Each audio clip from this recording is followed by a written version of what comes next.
নমস্কার প্রিয় দর্শক, চলে এলাম একটি নতুন ভিডিওতে আপনাদের সম্মুখে। কেমন আছেন সবাই? আশা করি খুব ভালো আছেন, ভালো থাকবেন। আমার নাম ঘাসিরাম আর আপনি দেখছেন মন্ত্রকুণ্ড ইউটিউব চ্যানেল। বন্ধু, সবাই ভালো থাকবেন। বন্ধু, আজকে নিয়ে এসেছি আপনাদের সম্মুখে ধনতেরসে আপনি বাড়িতে কি কি নিয়ে আসলে আপনার মঙ্গল হবে বা আর্থিক উন্নতি ঘটবে বা যে কোনো বাধা থেকে আপনি মুক্তি পাবেন, যেমন ঋণ মুক্তি এবং জ্বর অসুখ রোগ ব্যাধি থেকে মুক্তি পাবেন। এরকম আমি উপায় আজকে নিয়ে এসেছি আপনাদের সম্মুখে। তো ভিডিওটি শেষ পর্যন্ত দেখবেন আর কোথাও স্কিপ করবেন না। আর যদি স্কিপ করেন বুঝতে পারবেন না, আর পরে এই ভিডিওতে কমেন্ট করে আমাকে যা খুশি তা বলবেন, সেটা কিন্তু কখনোই হবে না। কারণ সম্পূর্ণ নিয়ম বিধি আপনাকে জানতে হবে প্রথমে। আপনি অনেক ভিডিও দেখেছেন, অনেক ইউটিউব চ্যানেল দেখেছেন, সেখানে সম্পূর্ণ নিয়ম বলা থাকে কি থাকে না আমি জানি না, কিন্তু আমাদের এখানে সমস্ত নিয়ম নিয়ম অনুসারে দেওয়া হয়ে থাকে। আর আপনি অন্যান্য চ্যানেল থেকে যে সমস্ত মন্ত্র শিখেন বা দেখেন, সেখান থেকে শিখে অন্য অন্য কাজ করেন, কিন্তু আপনার কোনো কাজ হয় না। তখন অনেক অনেক ভিডিওতে আমি অনেক ভাইজন কমেন্ট করে আমি দেখি। তো তাই বলি, ভিডিওটি শেষ পর্যন্ত দেখার চেষ্টা করবেন, তাহলে বুঝতে পারবেন সমস্ত জিনিস কিভাবে বলা হয়েছে। দেখুন, আজকে একটি কমেন্ট ভাইরাল হয়েছে, যা কমেন্ট করেছিলেন মিতালি দে, একজন মানুষ, তো বাংলাদেশ থেকে। তো সেই জন্য তার জন্য আমি আজকে সেই ভিডিওটি ধনতেরসে তৈরি করে দিলাম, যে এইটা যদি উনি উপায়টি করতে পারেন। দেখুন, কমেন্টটা যদি আমি আপনাদের সামনে দেখাতে চাই, দেখাবার ইচ্ছা হয় তো কিন্তু দেখাতে পারি, কিন্তু এখানে এমন কমেন্ট করা আছে, কিন্তু মিতালি দে দেখে যদি এই ভিডিওটি, তখন মনে করবে যে আমার কমেন্টটা আজকে এখানে শো করে দিল আর সবাই দেখছে, কিন্তু সেটা হবে না। দেখুন, সেখানে লেখা হয়েছে যে বাংলাদেশ থেকে আমি বলছি, আমার বোরের ব্যবসা, দোকান, বিশাল আড়ত ছিল, 3টা বাড়ি ছিল, হঠাৎ করে সব কিছুই চলে গেছে। অর্থ সংকট পড়ে হারিয়ে গেছি। এখন দিন এনে দিনে খাই, দিন ভিখারি হয়ে গেছি। আপনার ভিডিও আমি সব সময় দেখি, আপনি এর প্রতিকার করুন। এর কি প্রতিকার আছে, এরকম একটি কমেন্ট করেছেন। কমেন্টটা আপনারা দেখতে চাইলে আমি দেখাতে পারি, কিন্তু এটা সবাইকে দেখাতে চাইছি না আমি। ঠিক আছে? তো তার জন্য এই আজকে ভিডিওটি বানালাম, যে যদি এই ভিডিওর দ্বারা কারো উপকারিত হয়, তাহলে সে উপকৃত হতে পারে। ধনতেরসে এই সমস্ত জিনিস আপনি বাড়িতে নিয়ে আসে উপকার পেতে পারেন। সেই জিনিসগুলোর নাম আমি আপনাদেরকে সম্মুখে এসে একটি বলে দেব, যেমন আপনি কি কি নিয়ে আসবেন। দেখুন, সর্বপ্রথমে তো বলা হয়ে থাকে সোনা চাঁদি এই দিনে নিয়ে আসা হয়, কিনা হয় বাড়িতে নিয়ে আসার জন্য। কিন্তু যার কাছে পয়সা কড়ি থাকবে না, টাকা কড়ি থাকবে না, যেমন মিতালি দে কমেন্ট করেছেন, সেরকম হিসাবে যদি বলেন যে দিন ভিখারি হয়ে গেছি, তাহলে কেমন করে আমি এই সমস্ত সোনা বা চাঁদি কিনে আনতে পারবো? পারবো না। তো কিন্তু এমন কিছু গাছগাছড়া আছে যা আপনি বাস্তুর মধ্যে নিয়ে আসতে পারলে, বাস্তুশাস্ত্রে এমনই উল্লেখ করা হয়েছে, যেগুলো আপনি বাড়িতে নিয়ে আসতে পারলে তার প্রভাবে আপনার বাড়িতে আর্থিক উন্নতি ঘটবে এবং সব বাধা থেকে আপনি মুক্তি পেতে পারেন, এমনটাই বলা হয়েছে। কিন্তু তার দিন, সময়, নির্দিষ্ট সময় অনুসারে আপনাকে করতে হবে। আজকের ভিডিওতে সমস্ত নিয়ম এবং সমস্ত সময়, কোন সময়ে করবেন, কোন দিনে ও ধনতেরাস পড়ছে, তার সমস্ত নিয়ম এই ভিডিওতে বলে দেব।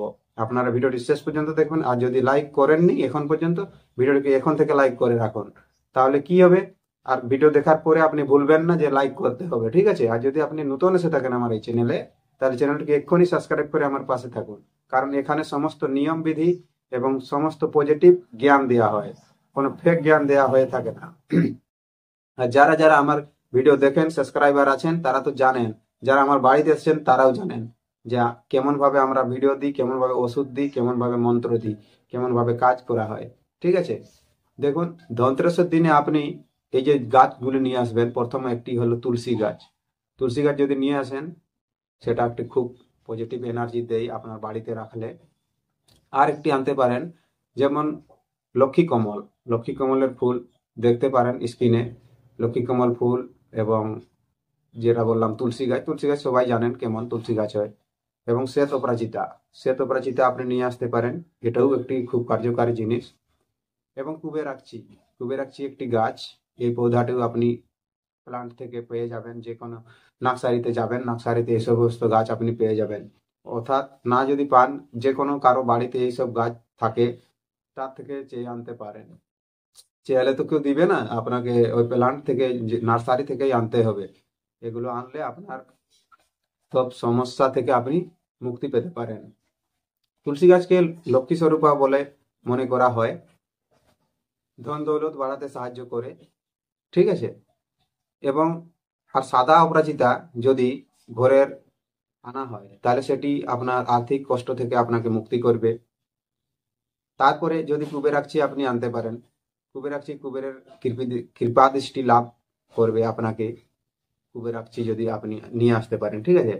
আর লক্ষ্মী কমল, লক্ষ্মী কমল আনলে আপনার বাড়িতে লক্ষ্মীর আগমন হবে, ঠিক আছে। এবং অন্যান্য জিনিস আপনি আরো আনতে পারেন, অনেক এরকম নিয়ম বলা হয়ে থাকে। যেমন সোনা চাঁদি তো বলা হলো, এবং কলা গাছ আপনি সেদিন আপনার দুয়ারে লাগাতে পারেন, প্রবেশ দুয়ারে। কিন্তু সেটা তো একদিনের জন্য হবে প্রবেশ দুয়ারে লাগালে, কিন্তু প্রবেশ দুয়ারে লাগিয়ে কোনো লাভ নেই। যদি আপনি চিরদিনের মতন কলা গাছ লাগাতে চান, তাহলে লাগাতে পারেন এই দিনে, ধনতেরসের দিনে। ধনতেরস কবে পড়ছে সেটা আমি এই ভিডিওতে বলে দেব, ভিডিওটি দেখতে থাকুন, ভিডিওটি স্কিপ করে কেটে দিয়ে চলে যাবেন না। কলা গাছ লাগাতে পারেন, এবং কারি গাছও আপনি লাগাতে পারেন। কারি গাছ লাগাবেন ঘরের পূর্ব দিকে। এবং কলা গাছ যদি লাগাতে চান, কলা গাছ লাগাতে চাইলে আপনাকে ঘরের উত্তর, উত্তর না, দক্ষিণ পূর্ব, অর্থাৎ অগ্নিকোণে আপনাকে এই গাছটি রোপণ করতে হবে, তাহলে তার শুভাশুভ ফল পাওয়া যাবে, ঠিক আছে।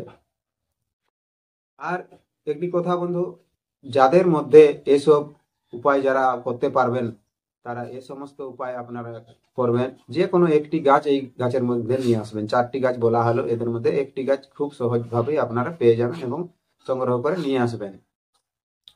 অনেক সমস্যার সমাধান হয়ে যাবে এই গাছের দ্বারা, ঠিক আছে।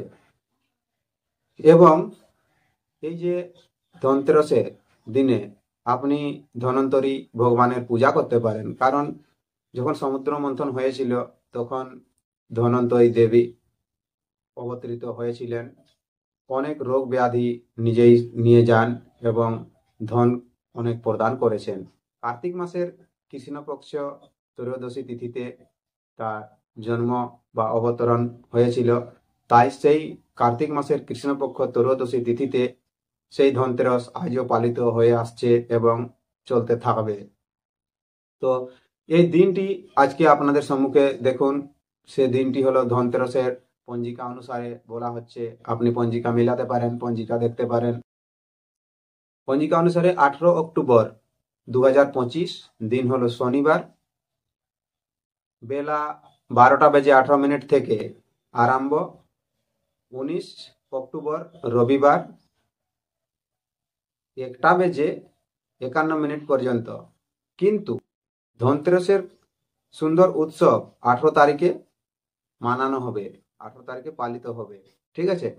18 অক্টোবর পালিত হবে। সেই 18 অক্টোবরের দিনে আপনি এর পূজা পদ্ধতি করতে পারেন। তার পূজা পদ্ধতির উত্তম সর্বশ্রেষ্ঠ নিয়ম এবং টাইম হলো 7:16 সন্ধ্যার সময় থেকে আরম্ভ করে 8:20 পর্যন্ত। কিন্তু তার প্রদোষকাল আরম্ভ হচ্ছে, এটা জেনে থাকতে হবে, তার প্রদোষকাল আরম্ভ হচ্ছে এই সময়। আপনি কোন কাজটি করবেন না এবং কোনটা করবেন সেটা আমি বলে দিচ্ছি, ঠিক আছে। দেখুন, প্রদোষকাল আরম্ভ হচ্ছে তার 5:48 এবং শেষ হচ্ছে 8:12। তাহলে 5:48 এবং 8:12 ভিতরে। কিন্তু বলা হয়েছে পূজা 7:16 থেকে 8:20 পর্যন্ত, কিন্তু এটা এখানে 8:12 পর্যন্ত প্রদোষকাল লেগেই থাকছে, ঠিক আছে। তাহলে তখন সেটা বৃষভকাল সন্ধ্যা 7:16 থেকে 9:16 পর্যন্ত থাকছে, ঠিক আছে। এর মধ্যে সোনা কেনার সঠিক টাইম হলো, আপনি কিনতে পারেন 8:50 থেকে 10:30 এর ভিতরে। এবং আপনি এর পঞ্জিকা দেখে নেবেন, পঞ্জিকা দেখলে খুব ভালো হবে। বা যদি আপনি এটা করতেই চান, তাহলে আপনি কোনো পণ্ডিতকে দেখাতে পারেন, কোনো জ্যোতিষকে দেখাতে পারেন। সেখান থেকে আপনি গিয়ে আপনার পরামর্শটা নিয়ে আসবেন এবং তারপরে ধন্বন্তরী দেবীর পূজা করবেন। এটা ষোড়শ প্রচারে 50 প্রচারে পূজা করবেন, ভোগ টোগ নিয়ে আসবেন। আর দেখবেন এই নিয়মগুলি আপনি করুন, তাহলে দেখবেন আপনার আর্থিক উন্নতি ঘটেছে এবং ঋণ থেকে আপনি মুক্তি পেয়েছেন, ঋণ থেকে আপনি মুক্তি পেতে পারেন, এমনটাই বলা হয়েছে। আর বন্ধু, ভিডিও তো অনেক লম্বা হলো, ঠিক আছে? অনেক বোর লাগে আপনাদেরকে এসব ভিডিও দেখতে, কারণ আমাদেরকে বোর লাগে না। সব সমস্ত যতক্ষণ পর্যন্ত না বলে দিয়ে যায় ততক্ষণ পর্যন্ত আমি তো যেতে পারবো না। তাই আপনারা কি মনে করেন আমি জানি না, তবু কিন্তু বলি, যদি আপনাদের কোনো অসুবিধা থাকে কমেন্ট করবেন, বা কি অসুবিধা আছে আপনাদের প্রতিকার করার আমি চেষ্টা করব। আর যারা যারা ফোন নম্বর চাইছেন, ফোন নম্বর সবসময় ফোন নম্বর দেওয়া আছে, কমিউনিটি পোস্টে যাবেন আমার চ্যানেলে। এই যে ভিডিওটা দেখছেন এই লোগোতে ক্লিক করবেন, লোগোতে ক্লিক করার পরে চলে যাবেন ডাইরেক্ট চ্যানেলে। চ্যানেলে যাওয়ার পরে যেখানে পোস্ট লেখা আছে, কমিউনিটি পোস্ট বা পোস্ট যাই হোক লেখা থাকবে, সেই পোস্টে আপনি ক্লিক করবেন। সেখানে অনেক ধরনের পোস্ট দেওয়া আছে, সেখানে আমার ফোন নম্বর প্রত্যেকটা পোস্টে আপনি পেয়ে যাবেন। সেখান থেকে ফোন নম্বরটা নিয়ে ডাইরেক্ট কল করবেন না, হোয়াটসঅ্যাপে কিছু একটা লিখবেন, হোয়াটসঅ্যাপে লিখবেন যা সমস্যা সেখানে লিখতে পারেন, সেখানেও আমি রিপ্লাই দেব, ঠিক আছে? আর ডাইরেক্ট কল করলে অসুবিধা হয়, কারণ কখন কোন জায়গায় আমি থাকি তার কোনো ঠিকানা নেই। তো সেই হিসাবে আপনি হোয়াটসঅ্যাপ নম্বর কালেকশন করে হোয়াটসঅ্যাপে প্রথমে মেসেজ একটি দিবেন, তারপরে আমি সময় ধরলে কল করব, অথবা আপনি সন্ধ্যাবেলা ফোন করতে পারেন, ঠিক আছে? বন্ধু, যদি ভিডিওটি ভালো লেগে থাকে তাহলে ভিডিওটিকে একটু লাইক অবশ্যই করবেন, আর চ্যানেলটিকে যদি এখন পর্যন্ত সাবস্ক্রাইব করেন না তাহলে চ্যানেলটিকে সাবস্ক্রাইব করে আমার পাশে থাকার চেষ্টা করবেন। আর বেল বটনটি টিপে নোটিফিকেশনটি অন করে রাখবেন। তাহলে কি হবে, যখন যখন আমি ভিডিও দিব প্রথম নোটিফিকেশনটা পেয়ে আপনি তার সমস্ত বিবরণ জানতে পারবেন, কি বললাম কি না বুঝতে পারবেন, এবং তার উপকারিত হয়ে আপনি কাজ করতে পারবেন, আর কাজ করে লাভ পেতে পারেন। এবং এই ভিডিওটি আপনার বন্ধুদেরকে শেয়ার করে দেবেন যারা আর্থিক উন্নতি করতে চায় বা আর্থিক পরেশানিয়ে গ্রসিত হচ্ছেন, বা আজ তক তারা এইভাবে জড়িত আছেন যে খুব কষ্টতে আছেন, তাদেরকে এই ভিডিওটি শেয়ার করে দেবেন। কারণ তাহলে কি হবে, তারা এই ভিডিওটা দেখে যদি কিছু উপকৃত হতে পারেন, তখন গুরুজি বলবে প্রণাম গুরুজি, আপনার চরণে কোটি কোটি প্রণাম। এইটাইটুকু আমি চাই, আপনারা যাতে ভালো থাকুন, সুস্থ থাকুন সবাই, তার জন্য মঙ্গল কামনা করি। মা মনসার চরণে কোটি কোটি প্রণাম। বন্ধুরা, মা মনসার পূজা চলে এলো, এই তো শনিবার দিন চলে আসছে, শনিবার থেকে আরম্ভ হবে। এই তো যেদিন ধনতেরস আরম্ভ হচ্ছে সেই দিনেই আরম্ভ হচ্ছে, ঠিক আছে? তাহলে এই দিন পূজা পদ্ধতি খুব ধুমধামে করা হবে আমাদের বাড়িতে। এবং আপনারা কি কি করবেন না করবেন এখানে তো বলে দিলাম। ধনতেরসে আপনারা যদি এই নিয়মগুলো করতে পারেন ঠিক আছে করবেন, আর না পারলে তাও কমেন্ট করবেন কেমন কেমন আপনারা ভিডিও চাইবেন, ঠিক আছে? আমি তার প্রতিকার করার চেষ্টা করব, খুব সহজভাবে সহজ নিয়মে উপায়গুলো আমি নিয়ে আসার চেষ্টা করব, ঠিক আছে? বন্ধু, বিদায় নিলাম, ধন্যবাদ, জোহার, নমস্কার।